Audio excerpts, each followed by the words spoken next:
வணக்கம் நேயர்களே. வாழ்க்கை என்ற அதிர்ஷ்ட குலுக்கில் நாம் எவ்வாறு பிறக்கிறோம் என்பதையோ, பிறந்த பிறகு வரும் அதிர்ஷ்டங்களையோ துரதிர்ஷ்டங்களையோ நம்மால் தேர்ந்தெடுக்க முடியாது. ஆனால் அவற்றை எவ்வாறு சமாளிக்கிறோம் என்பது நம் கைகளில் இருக்கிறது.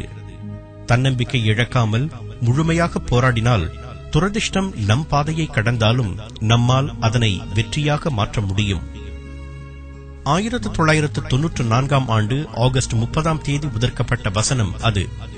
குடும்ப வறுமை காரணமாக படிப்பை பாதியிலேயே கைவிட்டு பின்னர் கௌரவ டாக்டர் பட்டம் பெற்ற ஒரு வரலாற்று நாயகர் அந்த கௌரவ பட்டத்தை ஏற்றுக்கொண்டு ஆற்றிய உரையில் கூறிய கருத்து அது.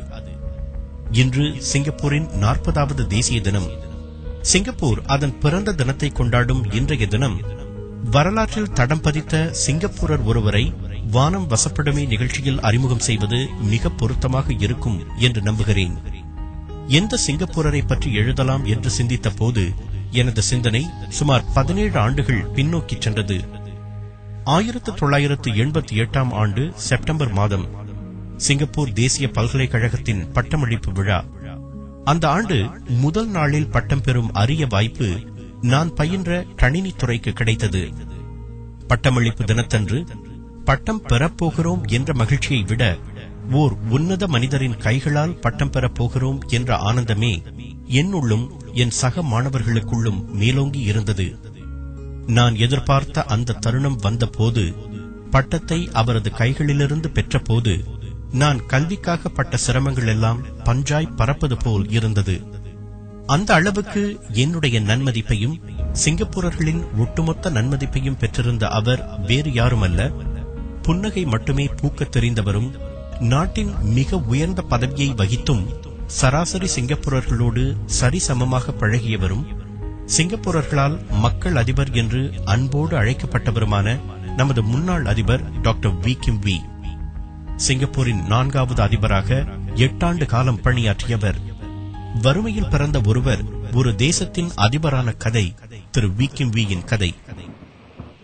1915 ஆண்டு நவம்பர் 4 சிங்கப்பூரில் ஒரு சராசரி குடும்பத்தில் 4வதும் கடைசி பிள்ளையுமாக பிறந்தார் திரு வி.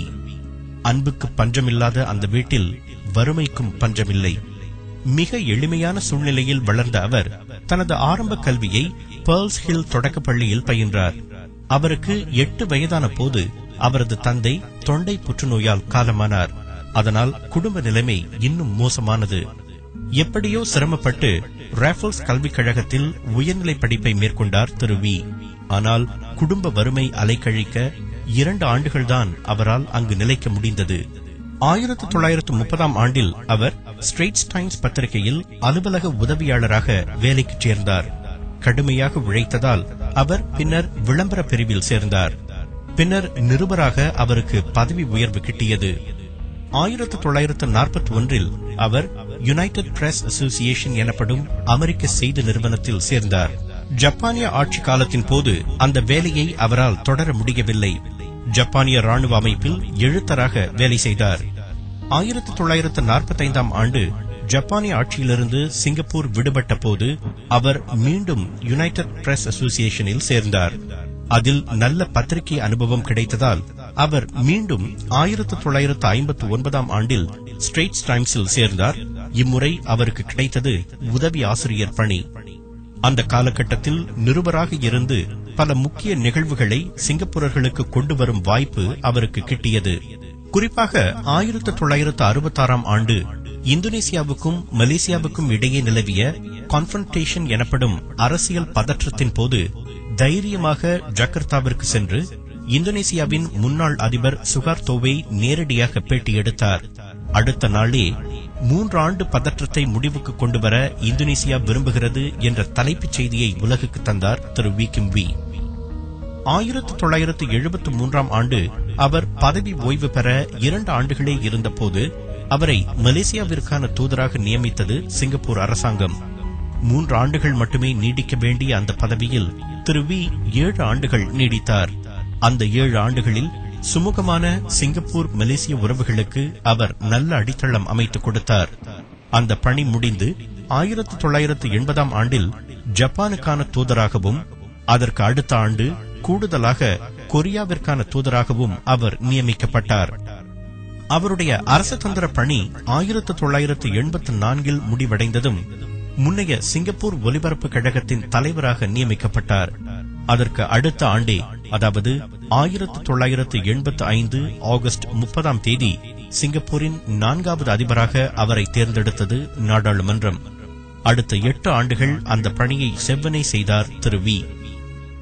1936 ஆண்டு கோ சாக் ஹியாங் என்பவரை மணந்து கொண்ட திரு விக்கு ஓர் ஆண் 6 பெண்கள் என 7 பிள்ளைகள் பிறந்தனர். 1966 ஜஸ்டிஸ் ஆஃப் பீஸ் ஆக நியமிக்கப்பட்டார். 1963 பொது சேவைக்கான நட்சத்திர விருதையும் 1979 மெச்சத்தக்க சேவை விருதையும் வென்றார். 1993 செப்டம்பர் மாதம் அவர் அதிபர் பதவியிலிருந்து ஓய்வு பெற்றார். தனது கல்வி பயணத்தில் பல்கலைக்கழகத்தில் காலடி வைக்க முடியாத திரு விக்கு 1994 ஆண்டு ஆகஸ்ட் 30 சிங்கப்பூர் தேசிய பல்கலைக்கழகம் கௌரவ டாக்டர் பட்டம் வழங்கி கௌரவித்தது. அதனை ஏற்று அவர் ஆற்றிய உருக்கமான உரையில், வறுமை காரணமாக படிப்பை பாதியிலேயே கைவிட்ட எனக்கு பட்டப்படிப்பு படிக்காமலேயே இவ்வளவு பெரிய கௌரவம் கிடைத்தது குறித்து உண்மையில் மகிழ்ச்சி அடைகிறேன். நான் சென்ற ஒரே பல்கலைக்கழகம் வாழ்க்கை என்ற பல்கலைக்கழகம்தான் என்று கூறினார். அதே உரையில் அவர் தன் வாழ்க்கையில் பின்பற்றிய 3 கொள்கைகளை பற்றி பேசினார். முதல் கொள்கை, வாழ்க்கையில் நிறைவு காண வேண்டும், மகிழ்ச்சியாக இருக்க வேண்டும், பிறரை பார்த்து பொறாமைப்படக்கூடாது. அதற்கு உதாரணமாக 8 ஆண்டுகள் அதிபராக இருந்தபோது பறந்து விரிந்த இஸ்தானா மாளிகையில் வசிக்க வாய்ப்பிருந்த போதும் சிக்லாஃபில் இருந்த தன்னுடைய சொந்த வீட்டிலேயே வசித்ததை அவர் குறிப்பிட்டார். இரண்டாவது கொள்கை, எல்லோரையும் அவர்கள் எவ்வளவு தாழ்ந்து போனவர்களாக இருந்தாலும் மனிதர்களைப் போல் நடத்த வேண்டும், உயர்வு தாழ்வு என்று பார்க்கக்கூடாது. அதனை வாழ்நாள் முழுவதும் கடைபிடித்ததால்தான் அவரை மக்கள் அதிபர் என்று எல்லோரும் அழைத்தனர். மூன்றாவது கொள்கை, எப்போதும் பணிவுடனும் அடக்கத்துடனும் நடந்து கொள்ள வேண்டும். ஹாரி ட்ரூமன் அமெரிக்காவின் அதிபரான பிறகும் தன் காலனிகளை சொந்தமாகவே பாலிஷ் செய்து கொள்வார் என்ற கதையை கூறி, தானும் அதிபரான பிறகு கூட சொந்தமாகவே காலணிகளை பாலிஷ் செய்து கொண்டதாகவும் சொந்தமாகவே காப்பி கூட போட்டுக் கொண்டதாகவும் கூறினார் டாக்டர் வி. கடைசி வரை அவர் கடைபிடித்த எளிமைதான் அவரை மிகப்பெரிய உயரத்திற்கு கொண்டு சென்றிருக்கிறது.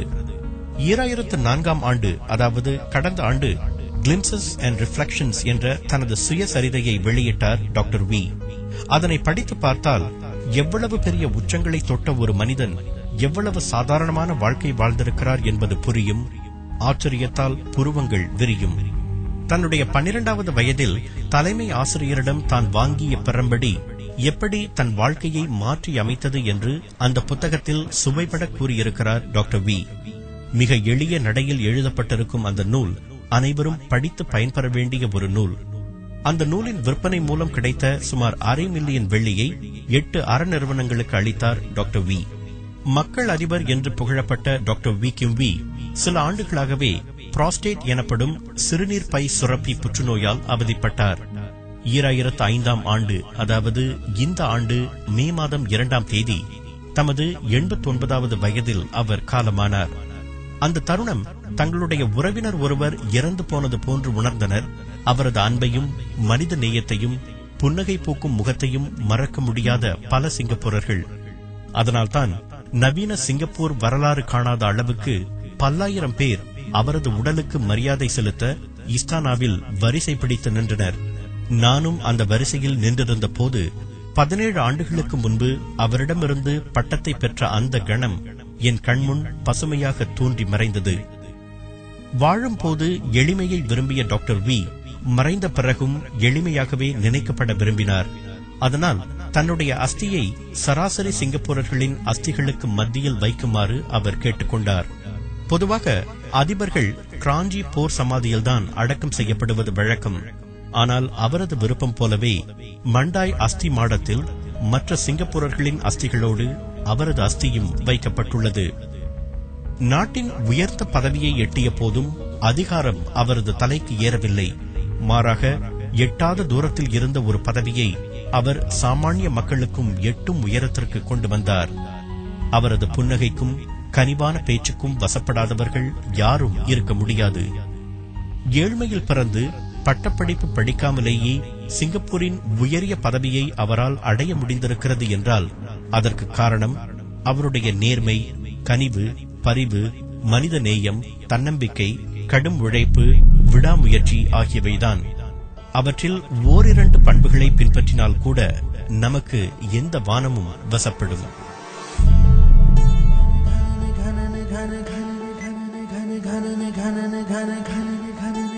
வானம் வசப்படுமே. சிண்டாவின் ஆதரவில்